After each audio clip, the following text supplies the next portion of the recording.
Just want to welcome all of you brave souls for not being deterred by the weather. Amen. We got almost 2 inches of rain at our house in just a short time, lost power, everything. Had to manually get my garage door open so I could get my truck out of it. Crazy. Now, there's a couple things I want to do. I want to talk about the handouts. I'm always in a rush here at this time in the meeting, and I haven't explained fully what the handouts are. So in the front right here, this we handed out in week 2. It had the handouts for week 2 in it. But if you didn't come week 2, you didn't get one of these. And so you're wondering, where do I put my handouts? So we have some extras here. But if you didn't come if you didn't get any handouts, we have some over here that have all 4 weeks already in it. Okay? And then the problem, now I'm a little upset about this. These are the handouts from last week. And this is the rules. So, the rules for a fair fight. Now, so you have to take them home. Yes. And hang them on the refrigerator or something. Yes, so there's a little sticky note on this. It says, obviously, there are a lot of people not fighting fair because you didn't bring your handouts home with you. And I want you to know, the more I think about the rules, the more they apply not just to husband and wife, but if you're going to need to talk to your kids about something hard. You know, you can say, look, we're going to talk. This has been hard. It's been going on a couple of years, but we need to talk about this. Will you abide by these rules? Or it can be relatives, or it can even be neighbors. Our neighbors are here tonight, Alex and Vonda. And we have a great thing going. We haven't needed these, but I have extra copies in case we need to. So I wanted to make sure I did that so you have all of the handouts, because they're tools for you, to help you with all manner of things. And we don't go over every one in the teaching. Ernie wrote a thing about teenagers. And man, that's a quandary, having teenagers. Oh my gosh. So she's got 10 things that 10 tips for teenagers, or for not for them, 10 tips for parents mothers of teenagers. So the other thing I want to make sure I'm clear on is the 6th session.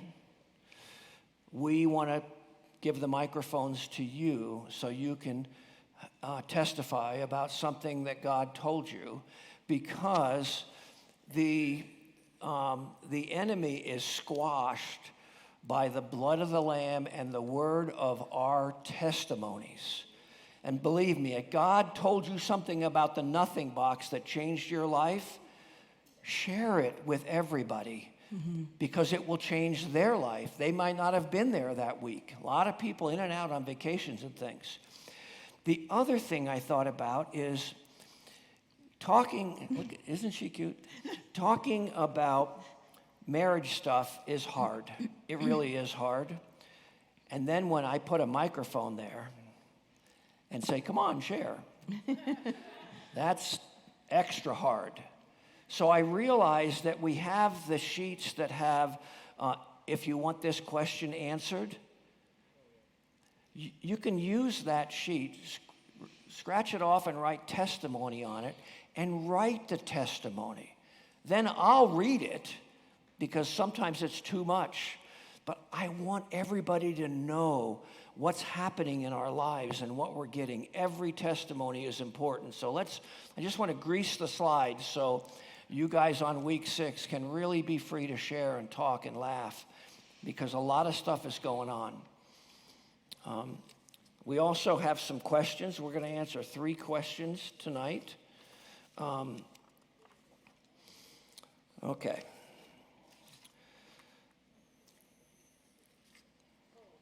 Ready?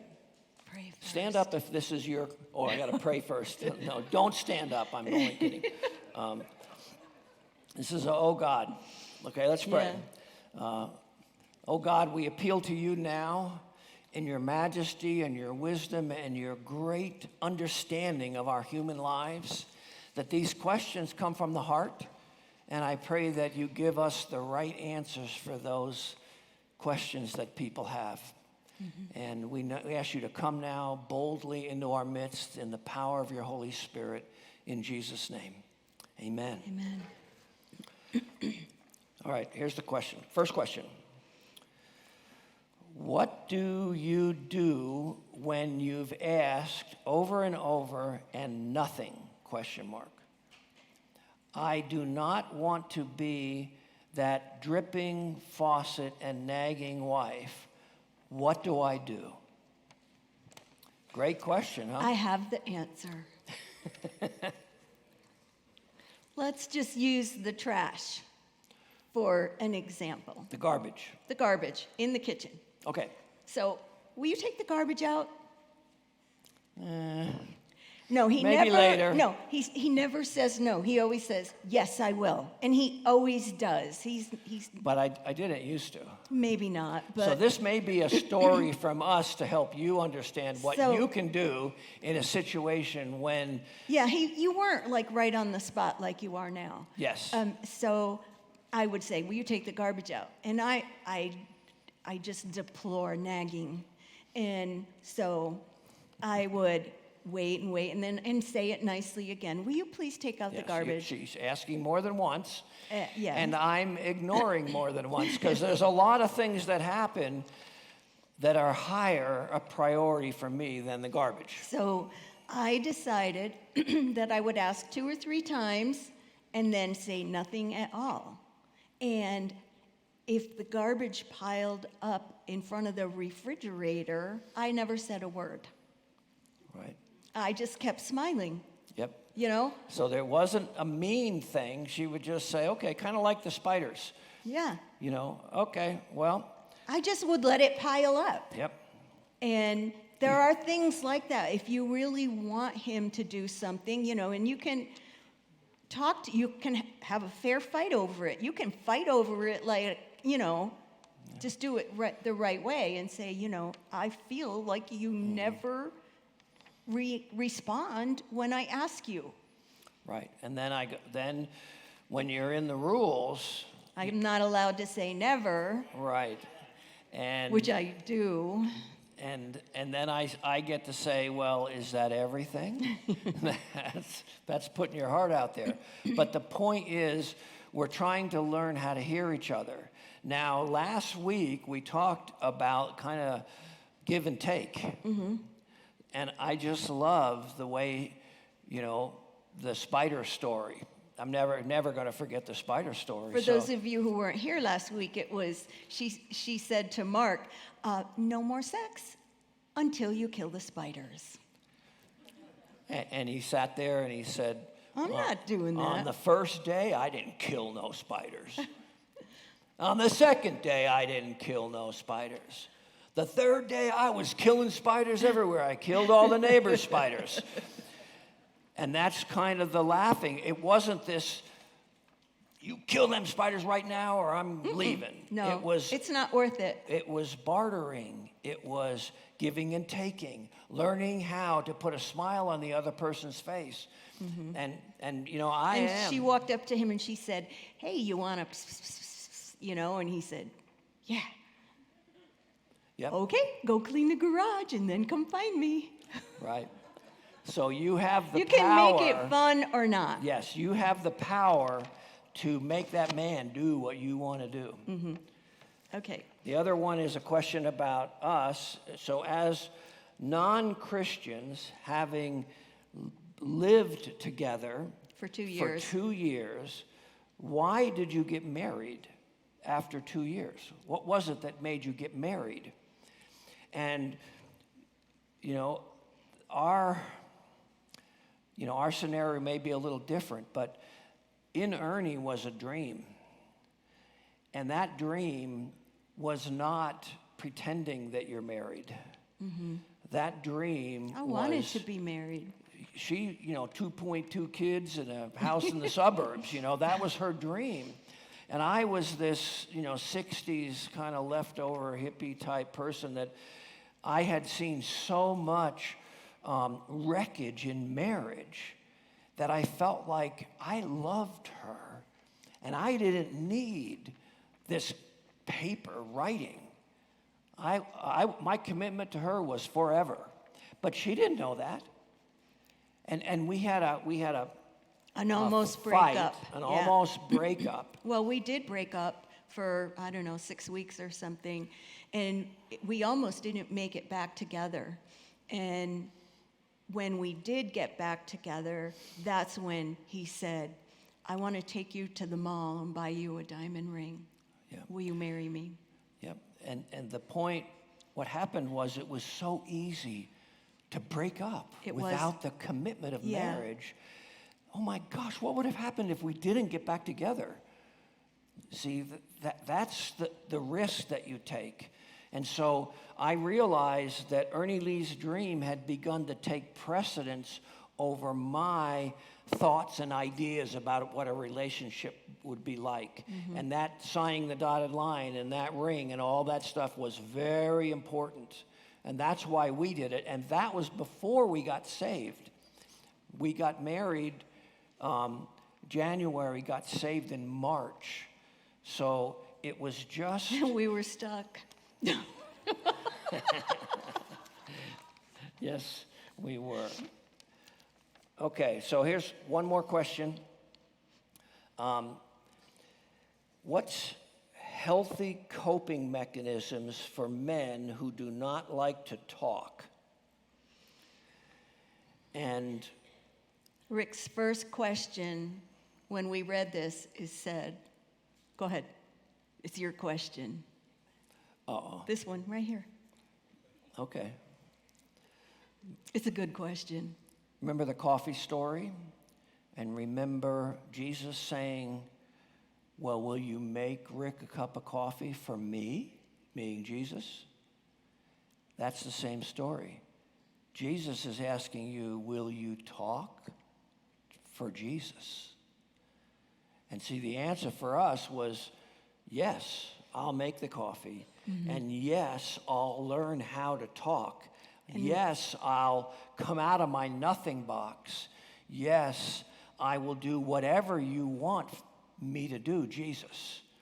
And that's what unlocks the power of God in our lives. Mm-hmm. So maybe you're not really good at talking. You know what? I wasn't either. But for Jesus, I can, and I will, and I have. And he does. So the second question is, men are called to lead their family. How do you navigate this in a marriage where the woman is a gifted leader, but the man doesn't feel like he is? So I want to answer this before Rick does. To the wife, are you sure you really want him to lead? You have to ask yourself that question. Is that what you actually want? Or do you like the role that you're in and feel safer and feel like it's better this way? It's better that she leads? Yeah. That's what you feel because you think he may not have what it takes. And my answer to that is pretty simple. It's on you, the wife, to make him feel like a man. That's right. And I have the power to take away his authority if I wanted to, because, I told you, we women can be terrorists when we're in a bad mood. Don't say amen to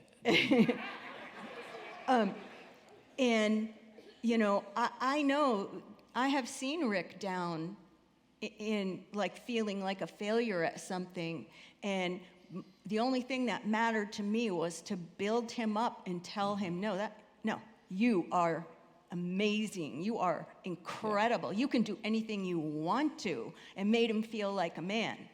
But the other thing that is vitally important that you understand is that in the scripture, it says the husband is the head of the house. and let the wife see that she respects him. Not a suggestion, it's a commandment.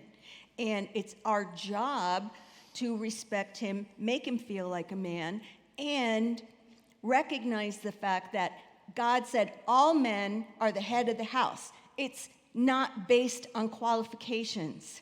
That's right. It's kind of like the president. He's the president. And because he is, therefore you treat him that way. Right. And the It's an hope, appointed office. That's right. The head of the house is an appointed office. So he's the president. That makes me the first lady. yeah, Yeah. yeah. Yeah, I like that. Yeah. Okay. So what is the first lady's job? She makes the president look good, That's right. doesn't she? It's called a helpmeet in the scripture. And so you may have talents unbelievable in, you may be a great Bible teacher, all this stuff, but that's not your role.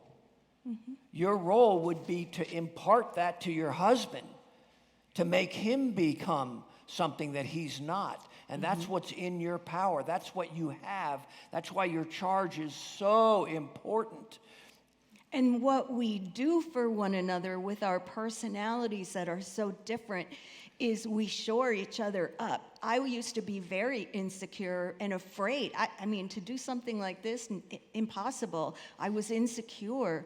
And when after we got married, he would take me to these, computer office parties and stuff when he worked in the computer field, and I would be scared to death of people, and he would say, you hold your head up and you walk right in there, and don't you let anybody make you feel less than anything.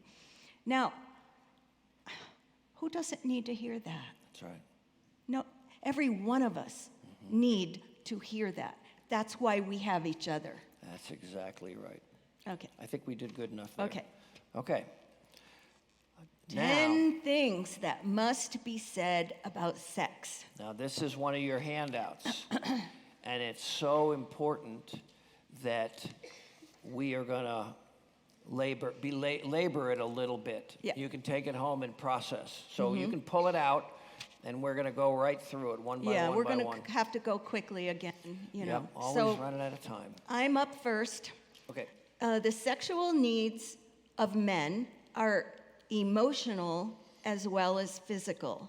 This means you are ministering to him emotionally by making love to him. Amen, sister. This also means when he approaches you, don't slap him off. I mean, we all know what they do, right? They come home from work and they just want to hug. And we need to lean in, reminding yourself that he's looking for his emotional tank to get filled by you. And it is emotional to him. So the sexual needs of a woman are physical as well as emotional. Women want sexual love and passion that fills her emotional tank. This means you must speak words of love and encouragement and cherishing. And after that, she can trust you to let herself be drawn in more passionately or more sexually. And watch out for being too predictable. I mean, You all know what you're like. yep, come on. Spice it up a little bit. Do something different. Dress up, just when you're making love, go it on the other side of the bed this time. Did I just say that? That was funny. Cut that from the tape. I think husbands and wives, especially when you've been together a long time, you forget to just keep that spark going between you, by flirting with each other and sparking up sexual chemistry. It's really important. It just makes you feel like you're alive. Right. And I'm sure Mark's going to cover this, but, Yeah. when you're married, have fun. Break out of any rut-like stuff that you're living. That chandelier is there for swinging on. You have fun. He wants us to have fun. quick, move Okay. to the next one. A man needs to be respected and given words of affirmation. A wife who corrects, belittles, criticizes will not receive the affection he would otherwise freely want to give. Men shut down. And I've been living with Rick 52 years, and we've worked very, very hard at respecting each other and being nice to each other. And we laugh, and he makes me laugh all the time. And I try and make him laugh too. And we have fun together. We do fun things together. And we keep our home like a peaceful, Right. comfortable, like fun place to be. So status quo is your enemy. Complacency is your enemy. Everything you're doing, your flesh wants to put you in a rut, so you're just humming it through life. We have the greatest gift that there is on planet Earth. We have the Holy Spirit living in us, dwelling in us. There's nothing worse than a Christian that kicks stones through life. Mm-hmm. It's like, come on, you've forgotten who you are. The vibrancy between. The enemy's done everything to wreck it. All manner of things he's trying to do. We have to fight for it. We do. We have to think of things. We have to say, oh, God, help me. And he will lead you out of complacency. It's not where we're meant to live, or it's not what we're meant to be like. Okay, so I'm up on this one too. Men love to look at a woman's body because they are visual. Amen. Men are visual, and when it comes to sex, they're very visual. Women are more emotional. A Christian husband is allowed to look at only one naked body on earth, and that is his wife's. And let me finish here. Your husband wants and needs to see you. So wives, be sure he gets to look at your naked body on a regular basis. This is a must. If you are hiding because you're imperfect, fix what you can so you are free to let him see you. Men don't care about perfection. They care about accessibility and warmth and attainability. And that's what we have to cultivate in our home. You remember Mark talking about the woman walking past the mirror in the mall, going like this, oh. That's not who he fell in love with. He fell in love with you. Stand up and be you, and be the best you can. And rock what you got, I mean, make the most of what you have and let him see you. All right, so let's be honest with each other. Let your spouse know when you're hoping to have sex. Sometimes, as you get older, spontaneity just doesn't work that well. No kidding. We can vouch on that. So just plan a time of day so you can both be thinking about it and looking forward to it. An example, how about we meet for a nap at 3 o'clock? Done. Yeah. Close the blinds. Mm-hmm. Or even 3 o'clock tomorrow. Then you got a whole day to look forward and you're all thinking about it. Mm-hmm. It's okay. That's what happens when you get a little older. And especially when you're younger, this is important. There is beauty in the proverbial quickie. Boy, they're quiet. They really got quiet on that one. Okay. And the reason for that is this. Men, like Mark said, are looking to have sex on a regular basis. Women have babies, and if one more person touches their skin with his mouth, you're just going to kill somebody. And so, but you have to meet one another's needs. Let me read it the way I wrote it. It's better than not having sex at all when one of you expresses need. It's cruel to send a spouse out the door sexually frustrated. Especially, it's harder on men than it is on women. I do believe that, and it's just not okay to do it, you know. And I know last time I talked about sex to the women, a young newlywed came up and she said, I thought something was wrong with him. And she said, he just wanted to have sex all the time. And she said, I didn't know anything. Nobody ever told me what men are like.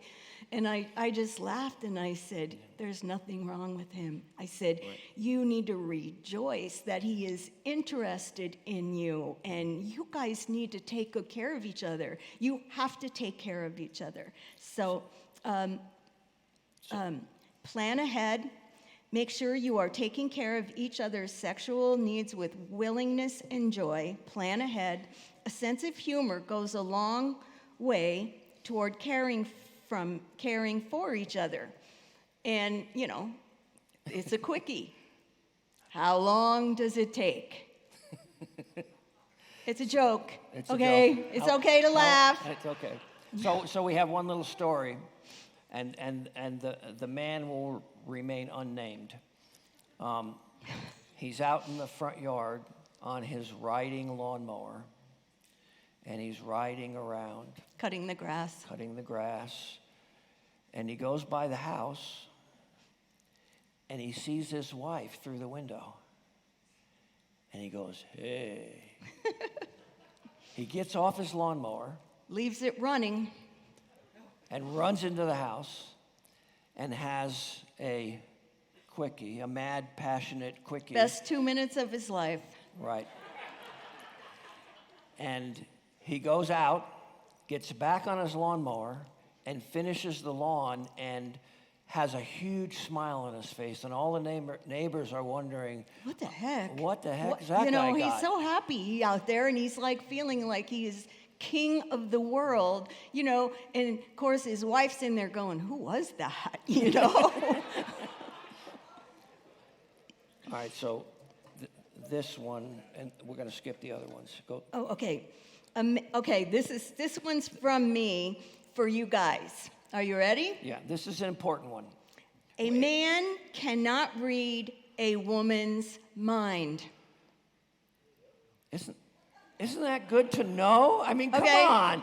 You are all released from being told that you have to know what she's thinking. Right. He doesn't know what you're thinking. He doesn't know what you like sexually. He doesn't know what you want for Christmas, where you want to eat dinner, or anything else. I mean, just tell him. He's, you know, I mean, I want to go to dinner. Okay. How about here? Nah. How about here? Nah. How about over here? No. Well, where do you want? Tell me. I'll take you anywhere. Just and tell the boy. This is why you see thousands of men walking through malls on Christmas Eve. With that, you know, $500 in their hand. They will spend any amount of money if they just knew what you wanted for Christmas. That's right. But they have no clue. Right. Take my credit card. I'll pay any amount. Just tell me what to buy.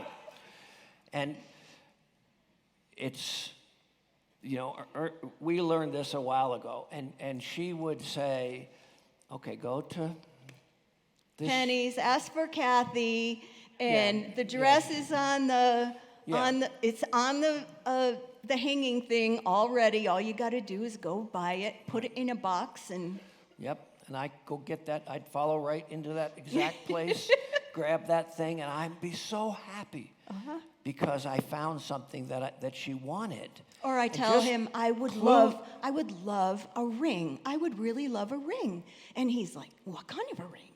Okay. Yeah, there's gazillion amounts of rings. There's okay, so 50 jewelry stores in the mall. Yeah, so I would like say, well, I just want something like, kind of like this.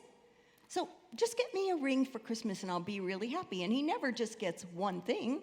He's happy buying the ring. He's so happy. He's like, well, I think I'll buy earrings too and a bracelet. To match it. Yeah. Oh man, I'm on a roll. Mm-hmm. So girls, you got to let him off the hook. He's trying to read your mind, but he can't. Yep. So the last one is make each other's dreams come true. be a cheerful giver, create sexual chemistry like you used to. Always speak courteously to each other, give appreciation in all things, big and little, and no name calling ever. Ever. No, ever. And then pray that God will give you the how. You know, we're just throwing up our pictures and our stories, but God's got great stories for you in how to implement what we're talking about. So, Ernie, I want you to pray for us. Okay. We've just heard a whole bunch of stuff, and we all laughed, but some of it is It's going to hard. change lives. It's hard. It's not easy to hear it. It's not easy to say it. But you just need to brace yourselves, because this week with Mark and next week with Mark it's going to be. Yeah. He's going to take us deeper. He We're going to is. talk about Yeah. some really hard things, but it's good to hear. And I want to say one last thing about the visual thing, and this is vitally important, because when Mark did it 9 years ago, the human trafficking and the sexual slavery things that are going on today weren't happening as blatantly as they are now. We didn't know exactly what was behind the everything. facade of pornography, but we do now, and it is horrendous. It is, if a man is going online and paying to look at pornographic pictures, you need to know that he is participating, he is funding, he is, contributing to human trafficking and sexual slavery. And he is placing himself in a very precarious situation, because God says right in the New Testament, no person who is in sexual immorality will see the kingdom of God. So you're placing your soul in great danger if you are looking at, there is no pornography outside of human trafficking and sexual slavery today, and you need to know that. And that's why it's important that women make sure their husbands can see them, because that's God wired them that way. It's not their fault they're wired that way. God did that to bring that dynamic to place in our lives. So, All right, short prayer now. okay. Lord, thank you so much for this night and for the things that you are showing us. And I pray for each and every heart sitting in this room that you will bless them, that you will open their eyes, that you will give them new hope, new understanding, and a new desire to turn their life upside down and make it better. For your glory and in Jesus' name, amen. Amen. Almost fell over there for a minute. Go for it.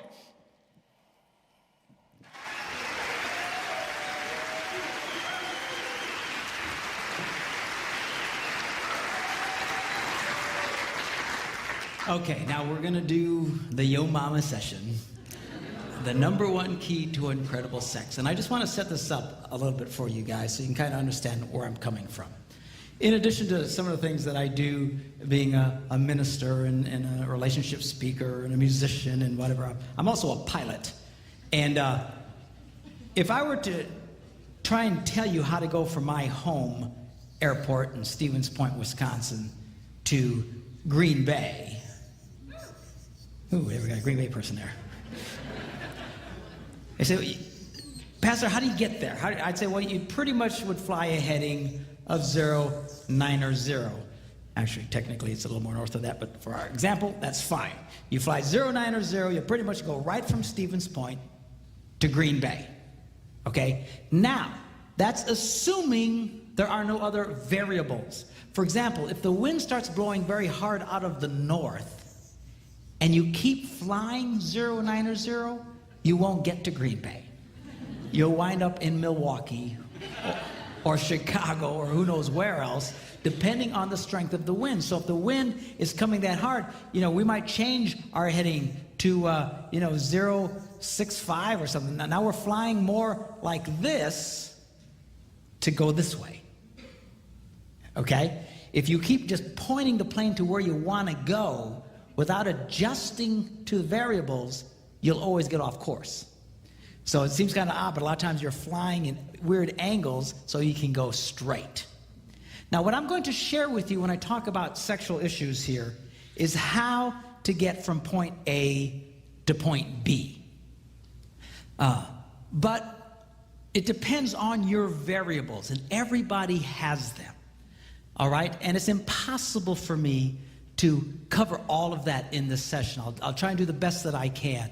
But you're going to have to use your own best wisdom, your best judgment, common sense to understand why something I might share may not exactly help you get to where you need to get because of your past or whatever the deal is. And then you adjust accordingly. And if you're really stuck, give us a call. Call our office. We would love to help you. And we really appreciate when people call us and asking us questions about, well, how do I deal with this problem and that sort of thing. So just keep that in mind. I understand you might have some big variables, and you'll just have to adjust for yourself in that. The other thing that I want you to keep in mind is this.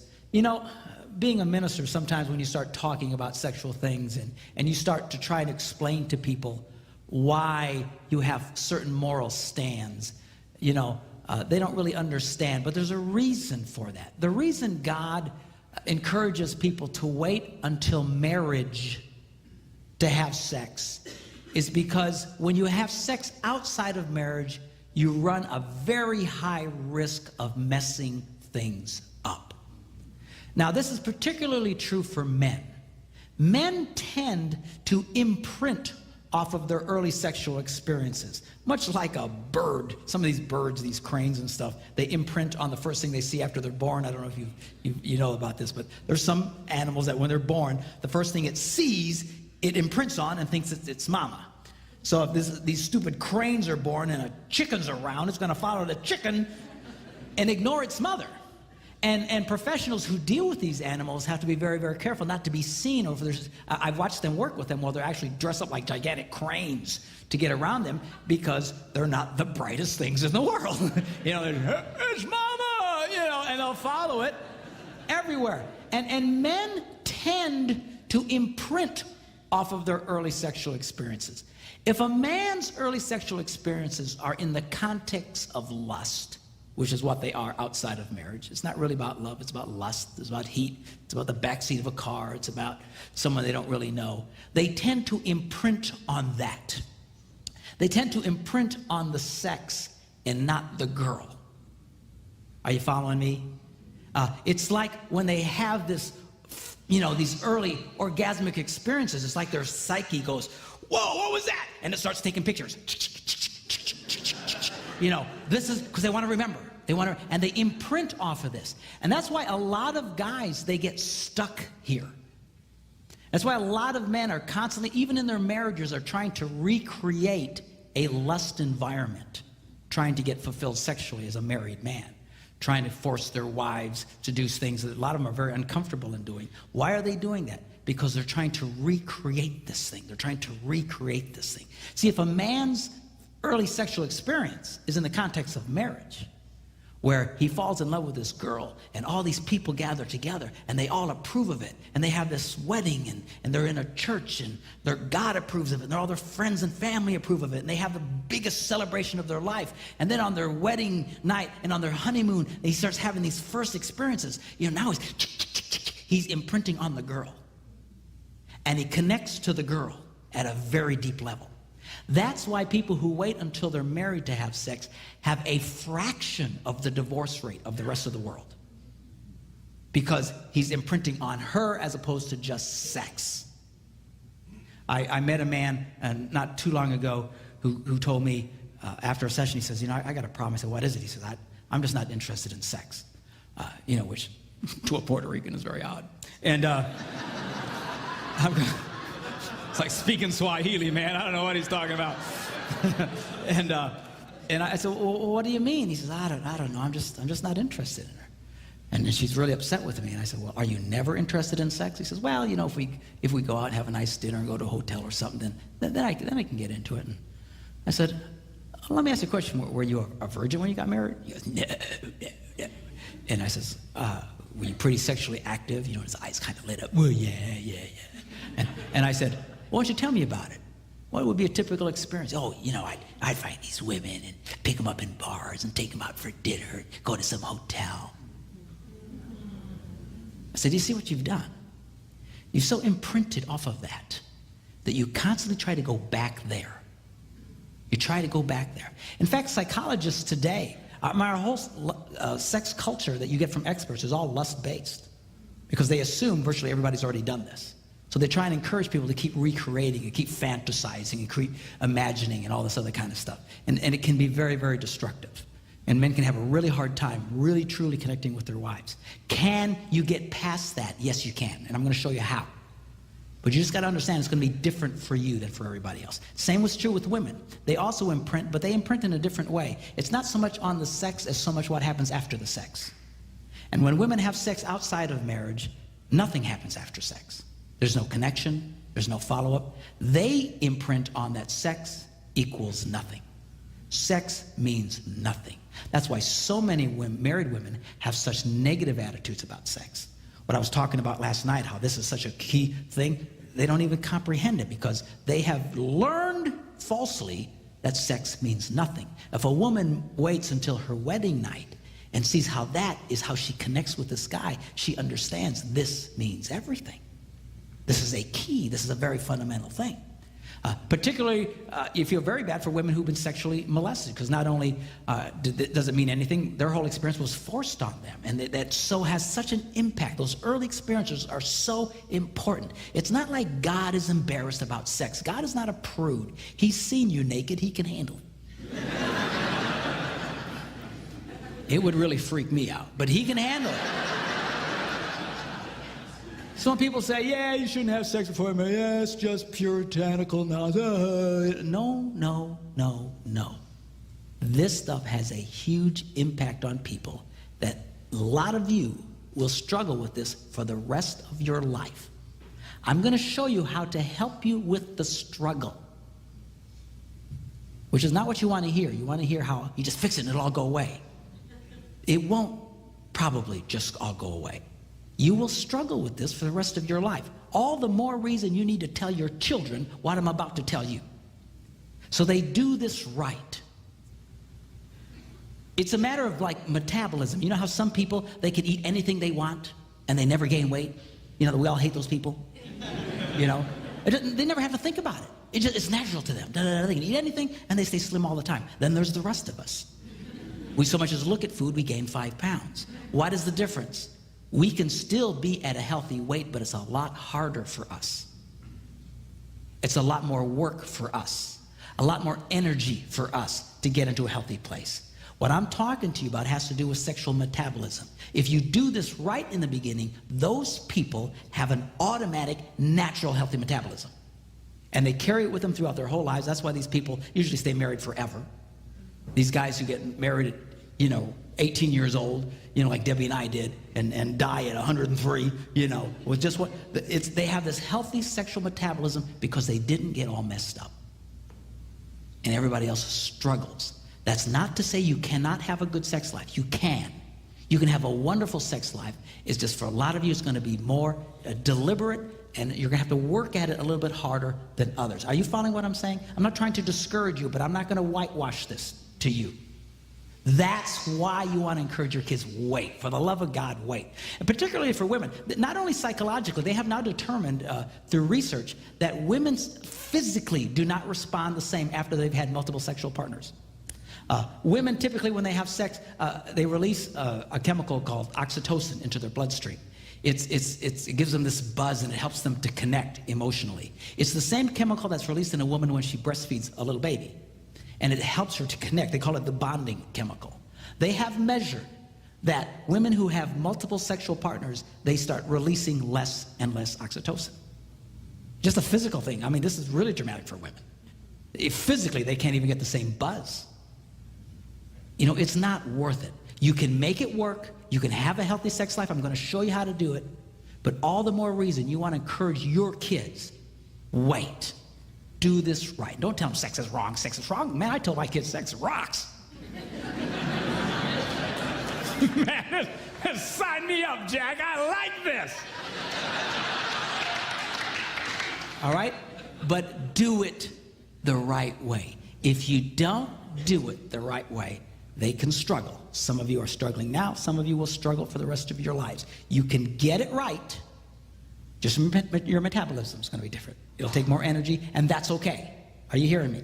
Don't get discouraged. You can still do it. It'll just be different than if you would have waited. I wish to God we'd all waited. I know we didn't.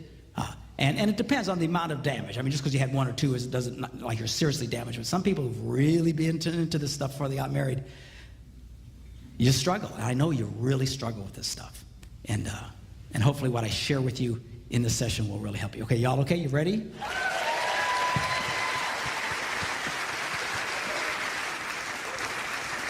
Now what we're going to do is we are going to focus on the woman. You say, why is that? Because she's a lot more complicated than you.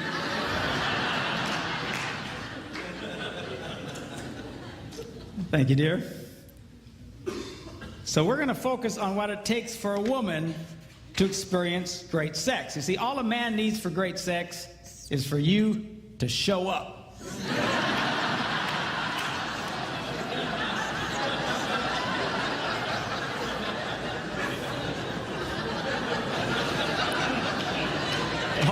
All we need is oxygen. Where is she? All right? All right, so guys are easy. Women are a little bit more complicated, and we're going to approach this. And again, keep in mind, I'm going to be dealing with this issue from a stereotypical standpoint that a man is more interested in sex than his wife. If you're the opposite, you just have to interpolate, and a lot of the same rules apply, all right? So anyway, so number 5, what does a girl need? Well, first, we're going to start with 5 and go up to the number 1 key to incredible sex. She needs romance. Looking at the Song of Solomon, he writes, "How delightful is your love, my bride. How much more pleasing is your love than wine, and the fragrance of your perfume than any spice." Here's a man who knew how to talk to a woman. He was romantic. Romantic. One of the things that really has me ticked off today with the whole porn thing, and there's lots of them that have me ticked off, but the fundamental one is that it has changed men today. It used to be that men were lovers of women, but this whole porn thing has turned so many men into self-centered pigs. It's not about making love to the woman, it's about being gratified. Why don't you do this to me? Why don't you do that? Hey, man, what do you do? Well, how about you get your head out of the toilet? All right? You want to have a great sex life? You've got to learn how to be a lover to the girl. You know, a lot of guys get mad because women aren't as turned on as they are automatically, or don't have as much desire as they have. Guys will say, well, my wife's not interested in sex. Sure she is. All women are interested in sex. All women have sexual desire, but it's different from you. Your job is to be a lover to her and awaken the sexual desire that is in her. All right? And a lot of guys, they don't want to do that. They just want to be lazy. I know, I are one.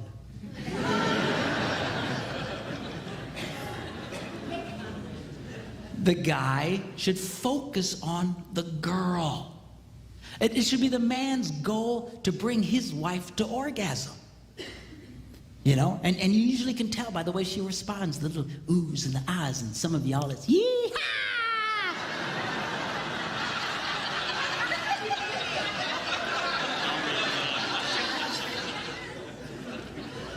Of course, a lot of women say, well, I'm so embarrassed. I couldn't do that. You know, and I say, girls, if your husband has to constantly ask you if you've been to the promised land, you ain't communicating. So, oh, I don't know what to do. You know, come up with a signal. You know, whisper bingo in his ear.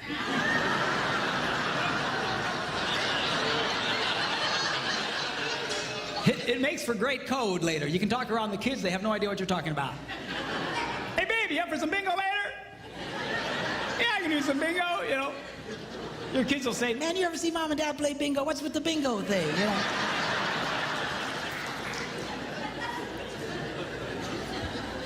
Of course, if you're a Catholic, I'm really freaking you out because y'all play bingo every Thursday night at your church. But that's a different bingo, all right? Lovers of women, you should be focusing on the girl. You need to romance the girl, and romancing the girl isn't in the middle of the night going, hey, you like?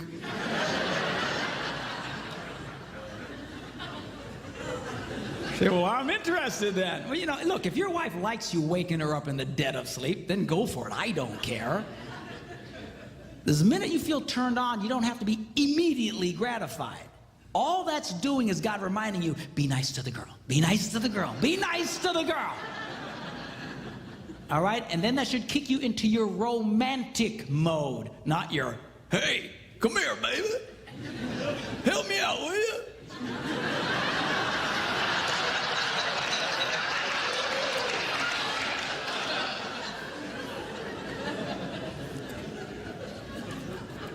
It is your job to be a lover to the girl. And I'll tell you what, this whole desire thing really has a lot of couples stressed out. Because we've always heard, you know, all of our lives and all the books and all the sex education, this is how it works. You know, desire leads to arousal, which leads to sex. Right? We've all heard that. Great. Only one problem with that. It's not true for millions of people, particularly women. There's some guys, this works for them too, and they really struggle because they, you know, I'm a man, I should be this way, but a lot of people, they're not. A lot of women exhibit little to no desire at all. And then they feel badly about themselves because they think, well, I should. I should. Who told you you should? Some stupid textbook? Who cares? I have discovered, asking couples and interviewing them, that, you know, this whole desire thing, a lot of guys, yeah, she's just not ever interested in sex. She doesn't want to have sex. And I said, really? I said, well, let me ask you a question. Will she have sex with you? Well, yeah. Well, what's she like when she does? Oh, she's incredible. She's incredible. In fact, I've actually come to the point, I don't have any data to support this, but just, you know, from the couples I've talked to, but I've come to believe that some of the most sexual people on the planet exhibit little to no desire at all up front. In fact, a lot of women who are incredible sexual animals only feel like doing it when they're doing it. They don't lead with this big desire thing in front. Now stop and think how that changes your view of yourself. Because right now, if you think, well, gee, I never feel that much, there's something wrong with me, and then you develop a negative attitude about sex. See? And a lot of guys get angry at their wives because, well, she never initiates it. She never wants. Well, who cares? Who cares? I promise you, in my house, I am the initiator.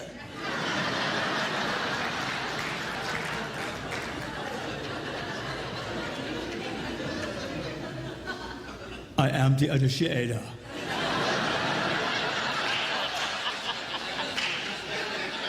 I will initiate, and then I'll be back.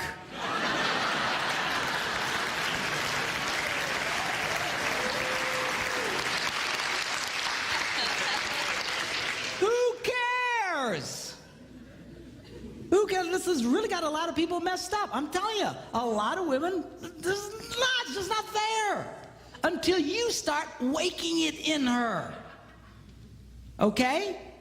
So you've got to learn to be a lover to the girl. Learn how to awaken the desire that is in her. Which leads me to the next point, which she needs foreplay. Now you're preaching, brother.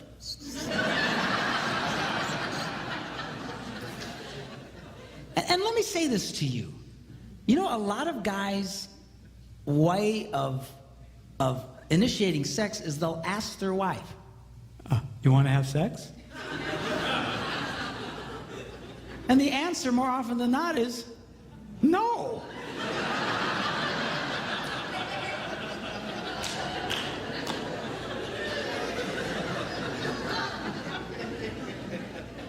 Why would you ask a question that's most likely to be responded with a no? I never ask my wife if she wants to have sex. Never. I just go for it. Because I am the initiator. You may not feel like it now, but you will when I'm finished.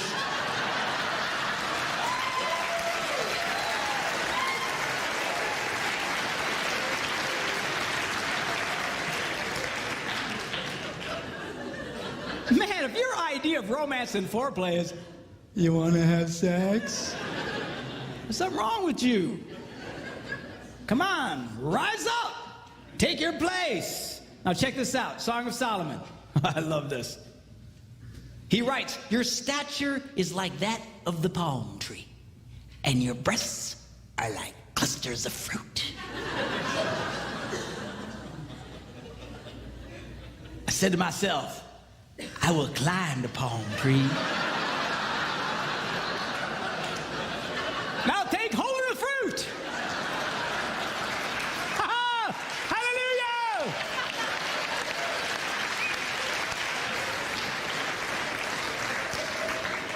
Now the problem here is most guys don't want to take the time to climb the palm tree. They just want to hop in a cherry picker and swing in and grab the coconuts. Hey, baby, come on. You want to have sex? You awake? Come on. Stop that. You've got to learn how to climb the palm tree. You got to learn how to touch the girl, how to romance the girl. And you need to be romantic. You got to mix it up.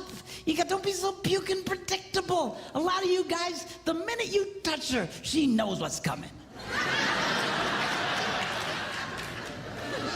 Why does she act like that? Because you're so obvious. You're so predictable. Women are not interested in a formula.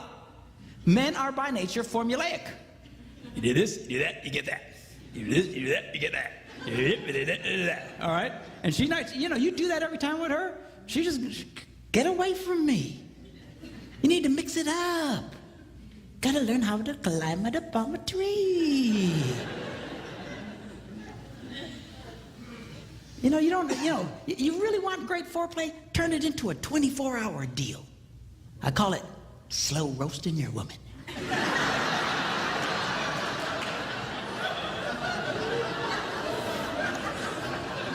Man, it rocks! Don't be in such a hurry. Kiss the girl, leave her alone. Flirt with the girl, leave her alone. Touch the girl, leave her alone. Keep her guessing. What's going on? What is this? My wife will come out of the shower and say, hey, baby, just lay down. I'll give her a back rub. She'll fall asleep. Now, cover her up. Now, crawl into bed next to her, turn off the light, and go to sleep. So I couldn't do that, Pastor. I'd go blind.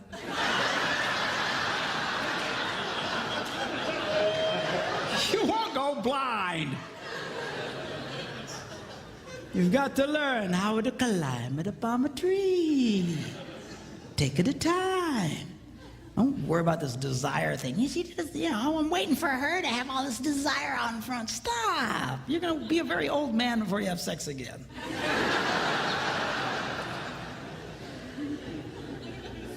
All right?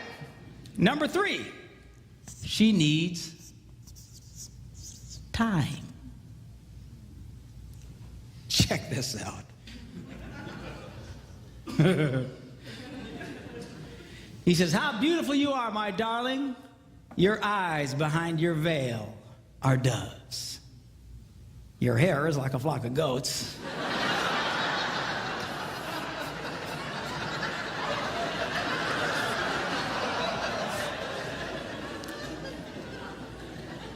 Not my choice of words, but apparently 4,000 years ago, this was hot talk.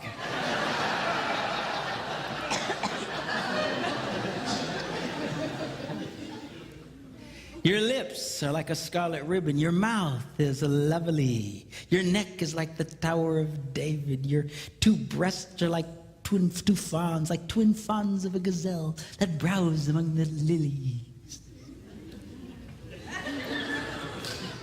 And check this out. He says, until the dawn breaks and the shadows flee. In other words, all night long. This dude had to be in his 20s, man, I'm telling you.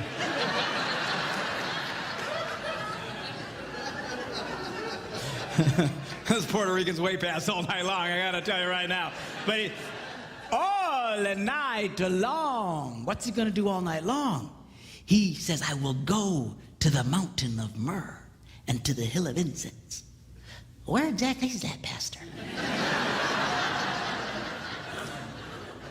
Let me explain it to you.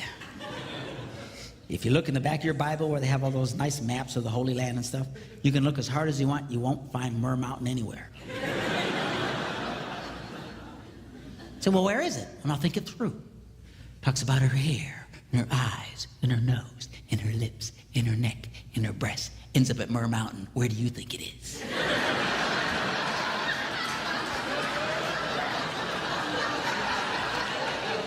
That's in the Bible? yes, it is. And the wild thing is he's there all night long. Which brings me to a very delicate subject. And for the love of God, don't raise your hands or point out anyone. But this is a problem for a lot of guys. I was watching this TV show once. My wife was in the hospital, and I was in the hospital with her, and we're just kind of killing time watching TV and flipping through the channels and all these daytime shows, and different chick shows, talk shows, and we hit this one, and the lady says, today we're going to be discussing why women have a difficult time achieving orgasm. I said, okay, I'm in.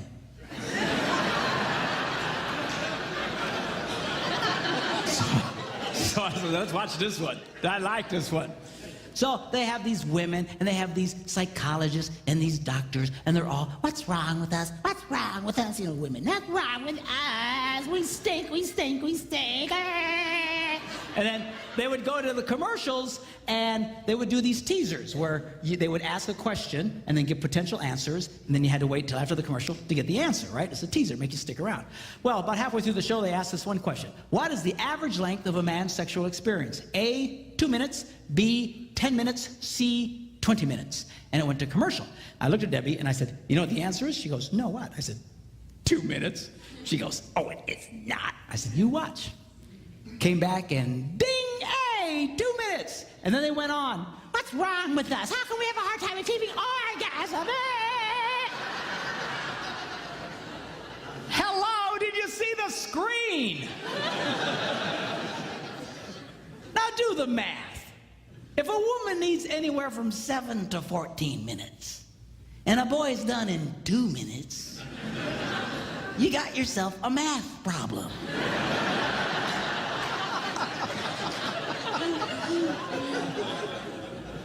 And the worst part of it is, 2 minutes is the average.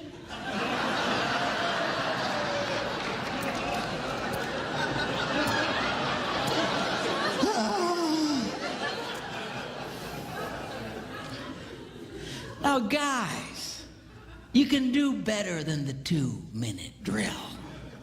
There's all kinds of things you can do. There's all kinds of books. There's all kinds of helps. There's exercises you can do. And I don't like exercising, but this stuff I can do. You know, that where you can get past this 2-minute drill problem. Now, ladies, you have to understand the number one element to enable a man to beat the 2-minute drill is regular, consistent sex. Yeah, that's what I'm talking about.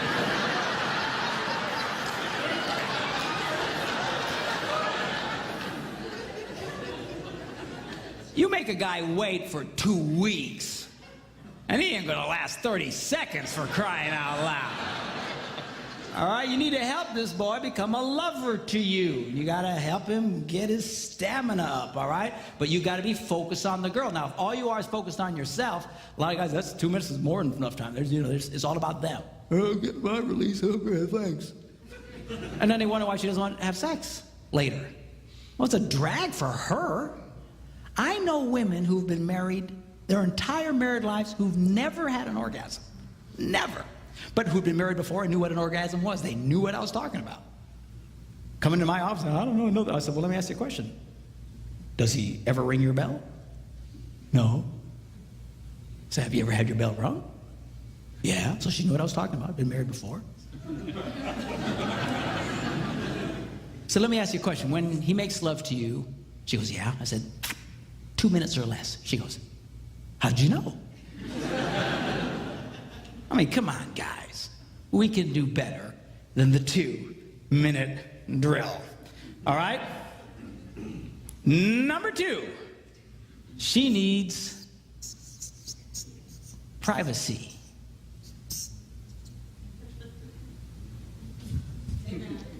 Amen. He writes, let us go early to the vineyards. Secret place, private place, to see if the vines have budded.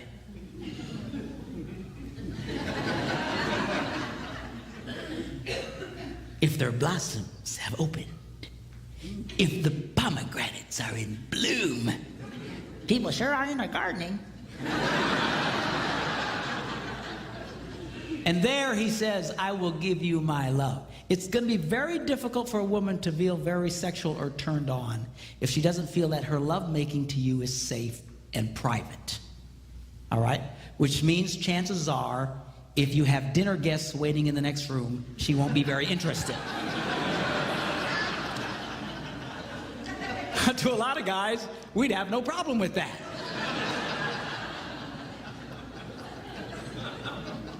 Make yourselves at home. There's Doritos in the cupboard.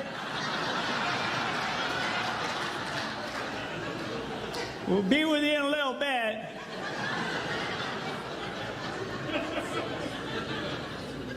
About 2 minutes, I'd say.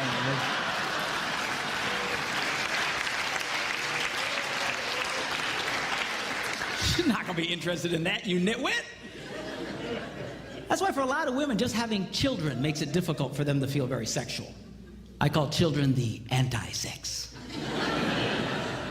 Because they're always around, it's always around, and it's hard for them to feel very sexual. You got to work with her on that. And ladies, you know, there's locks on your doors, use them, you know. You can't just neglect the sexual needs of your husband until they're 18. Don't worry, honey, they'll be gone eventually.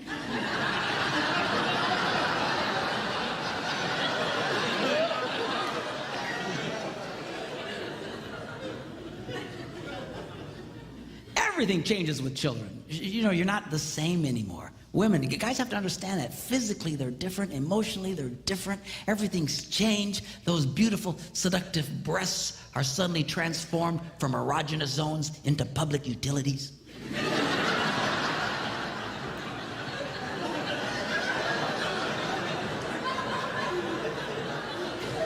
And guys, she's being touched all day long.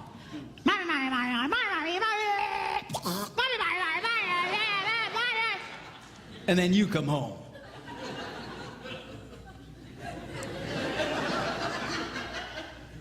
Hey, baby.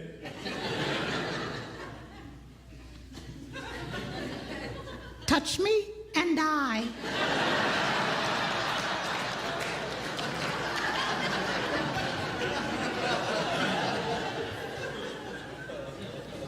You know, you hang a couple of monkeys from your testicles all day long. See how you feel at the end of the day. I'm good. I'm good, thanks.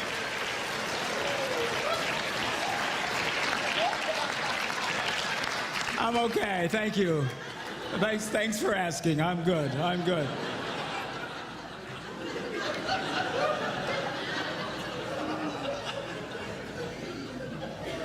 Boys, she's not the same, but girls, he is.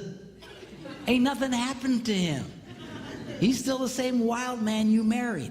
And a lot of couples, they really mess up at this point in their marriages. That's why a lot of marriages only make it to about the 5 to 7 year mark. Just long enough for the rugrats to come in, upset the apple cart, and you fail to make the proper adjustments.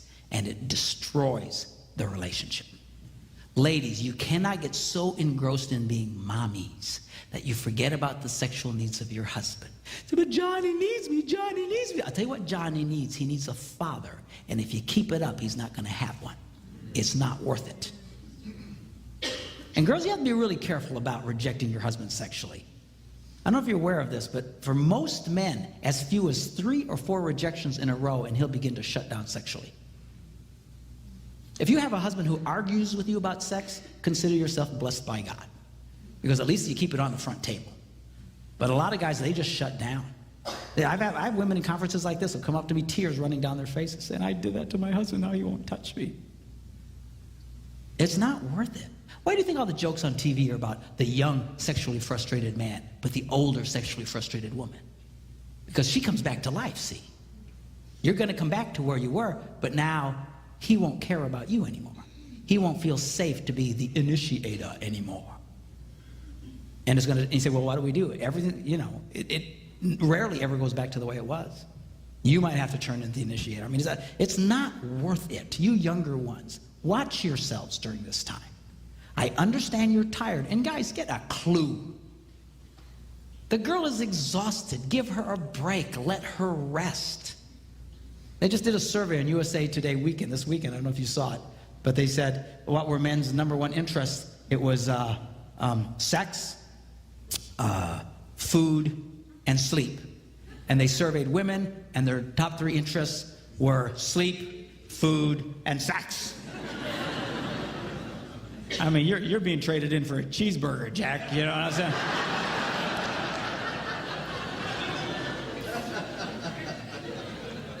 Help the girl. Let her rest. Give her a break.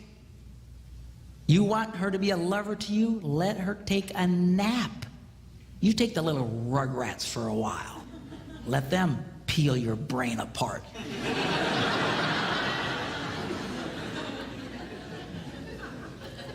All right? And all of this now leads us to the number 1 key to incredible sex, which I will give to you right after this break.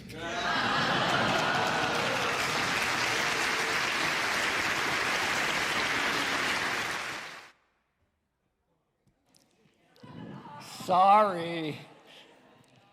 Next week.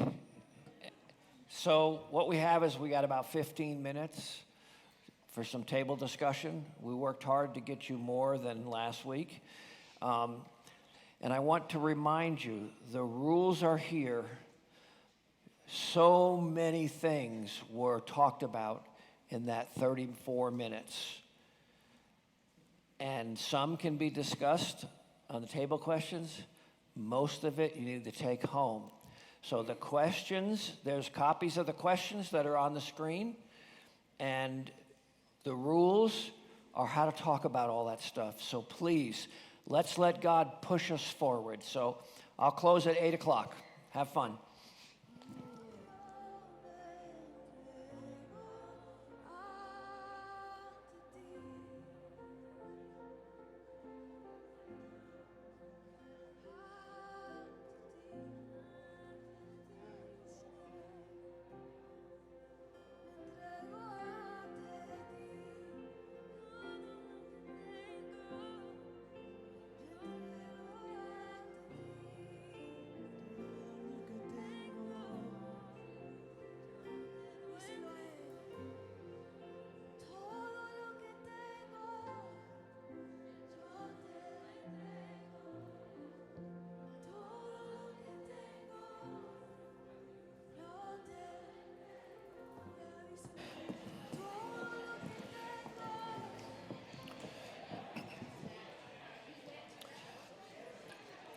All right, guys, just want to reel it in a little bit. Not too much, though, because you know you can stay here as long as you want, as long as you pick up your kids. So I wanted to say one thing about Mark Gungor that you guys may not know. His little redheaded wife, Debbie, died of breast cancer about 5 years ago. And just recently, in the last couple of years, I think, he did remarry. And he has his own Facebook page and everything. He's really happy, and he loves Debbie, and his wife, knows that he loved Debbie, and and she's just really made him very happy. So he and Debbie were married for over 30 years, and like I said, he did lose her. Just in case you say, "Hey, that doesn't look like his wife," that's what happened. Yeah, and he's still doing the same thing.